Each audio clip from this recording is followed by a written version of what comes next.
In this video, I will show you how to leverage the power of artificial intelligence to optimize your Shopify product tags for better organization and searchability.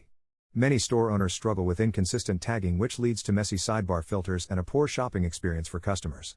By using Claude, you can automate this process to ensure your tags are strategic and uniform across your entire inventory.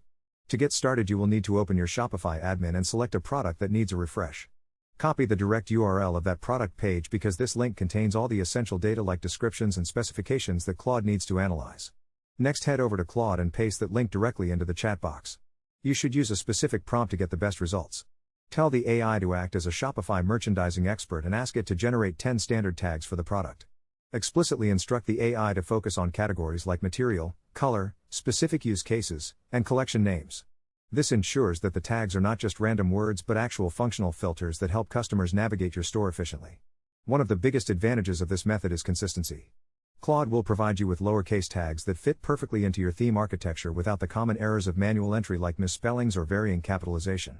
Once you have the generated list, you can simply copy those tags and paste them into your Shopify product details page. This small optimization significantly improves how your sidebar collection filters look and operate. By repeating this simple process for your top products, you create a seamless and professional shopping journey. Thank you so much for watching, and I hope this helps you scale your e-commerce business with ease.